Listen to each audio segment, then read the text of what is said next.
Bumper stickers today, very simple. You're going to have to be more transparent, whether you want to or not. We've just seen some great examples of how people are mining data about what's going on out there, what's happening to your company, what's happening in government, and how they're telling stories about what you're doing, whether you're willing to be part of those stories or not. The second point is that companies need a transparency strategy. They have cybersecurity strategies, they have privacy policies. They need to start thinking in a very strategic way about what they're doing with transparency and open data. And then last, it isn't just about tools and technology. It's about culture and it's about leadership. For the last 3.5 years, I've been teaching at Georgetown University in a unique multidisciplinary program on communication, culture, and technology. Technology is the last of three, but that's because it's alphabetical. We all know that technology tends to lead culture, and that communication can be a huge barrier in the adoption of technology. So when I joined the Leading Edge Forum a few months back, I started a project on transparency. It's entitled Creating Your Transparency Policy in the Age of WikiLeaks. And I'm going to share with you a couple findings from that project and talk a little bit about how open data fits into this. This is just to say what everyone has already said. The amount of data is exploding. The typical company has 100 times more data than they had 20 years ago, and there's increasing pressure to share it. They're working with more people in different companies. They're outsourcing more activities. Regulators and reporters are demanding more information. Certainly investors want to know more about what's going on. The result of that is that it's almost impossible to make sure that no data leaks out the door. And WikiLeaks is a great example of what can happen, not just to the federal government, but to Swiss banks and to other major institutions. It's very hard to make sure that every bit of data stays in-house. So what do you do? Well, The Economist did a great article about 6 months ago showing how companies are starting to realize that if they strategically leak information, if they open up previously confidential information, they can control the story. They can make themselves look good, or at least not look bad. This is essential, not just to help their employees get the information they want, but to shape the environment in which they're competing. By being more open externally, companies can move from a lockdown mentality where information was only shared through NDAs and careful licensing agreements to a world where they're seen as collaborating with the world. They become the center of an ecosystem of collaborators, innovators. They bring in the academic community to work on new projects.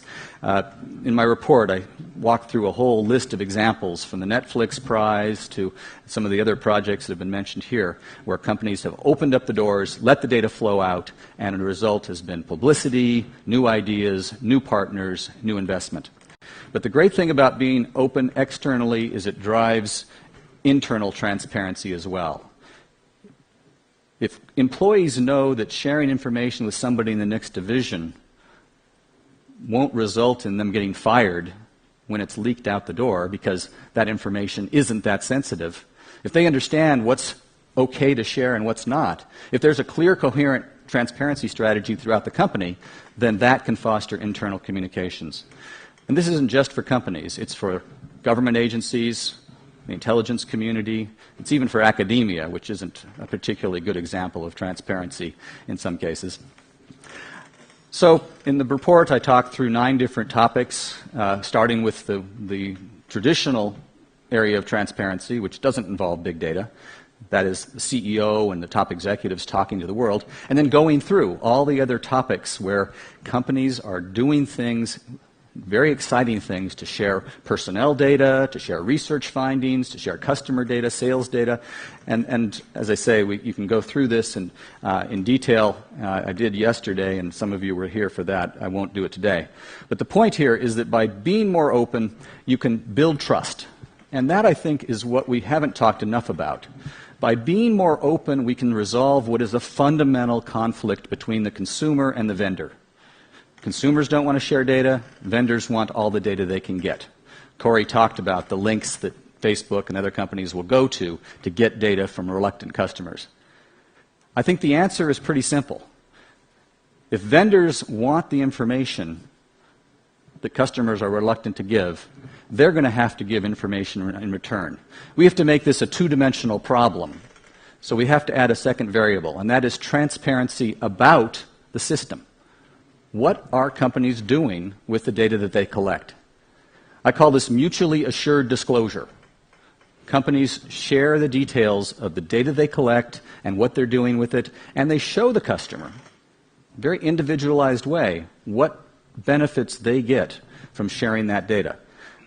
I think this is much better than the regulatory approach, which is to say you can't collect this data, or you can collect this data but you can't hold it for very long. That's going to get in the way of some of the most exciting big data projects we've heard about today. Instead, companies have to be more open about what they do.